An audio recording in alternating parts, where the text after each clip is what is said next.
Okay.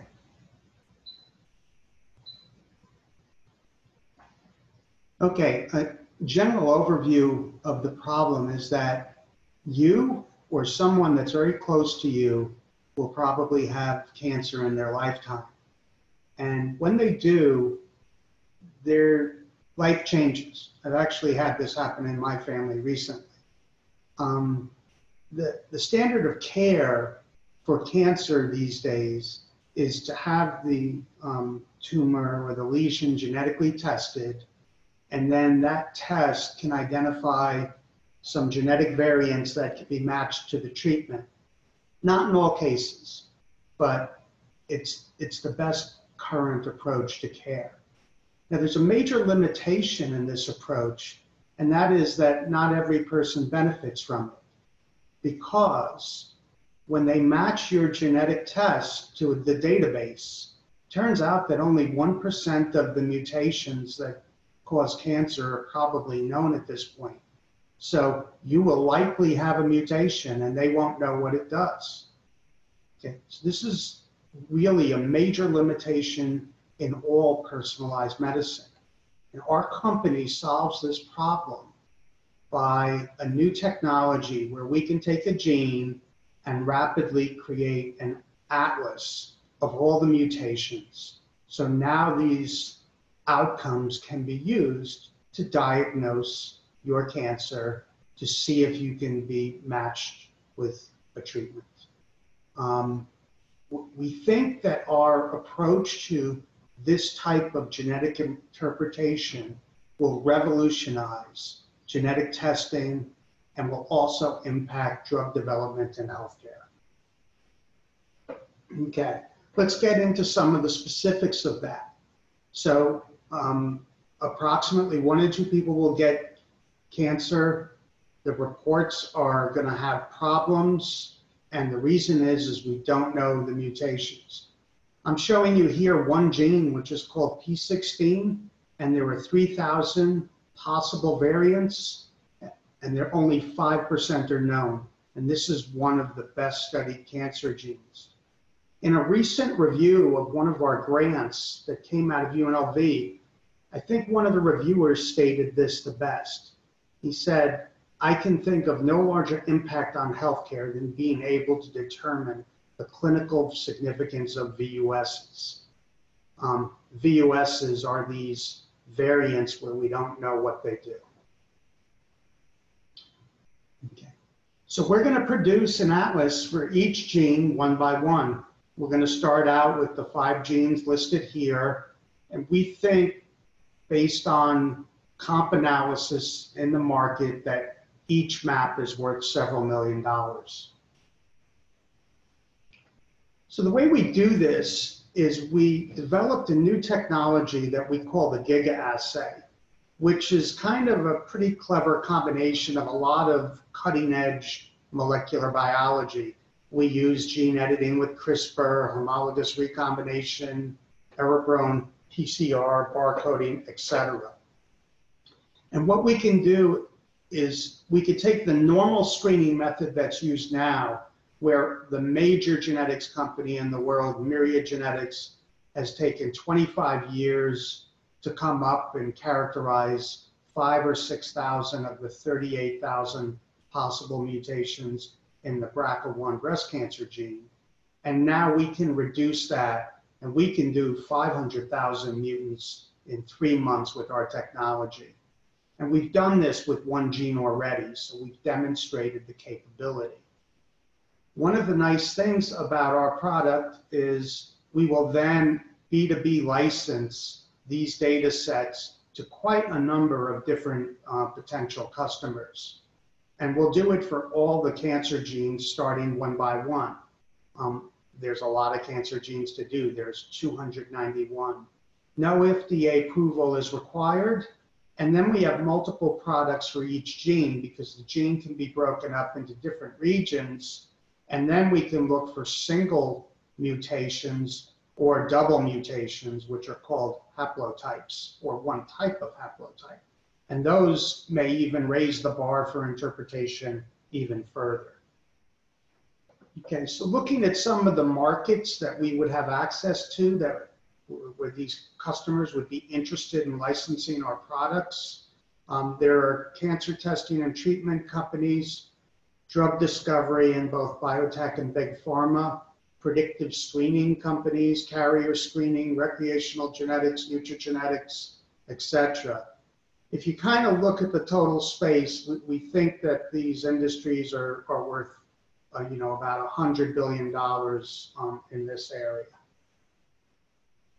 Okay, so how many products can we produce, and then we'll go into the pipeline. So there's 291 genes. We think that we have 6 products per gene on average, so about 1,500 products.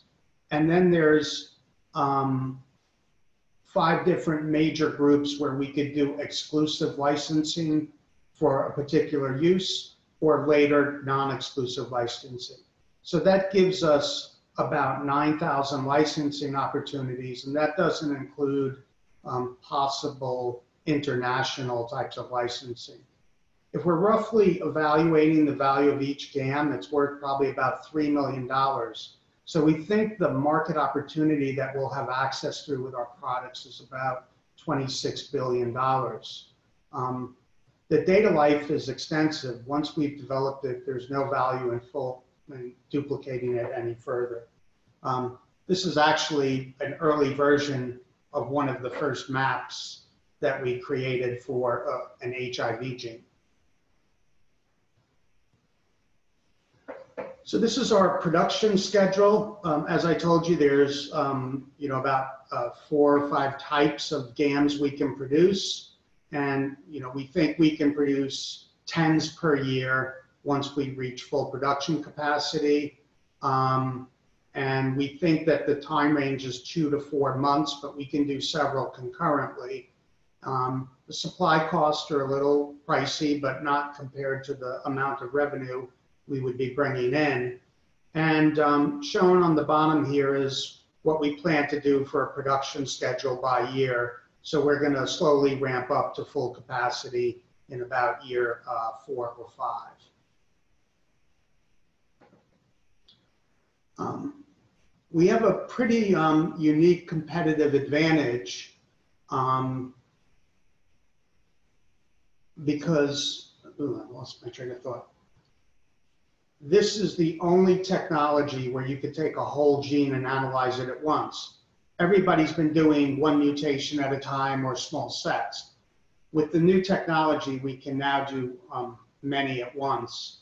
And we think someone who licenses this from us will have a really large market advantage because they're going to be able to have a comprehensive data and give you a true negative instead of what's going on today.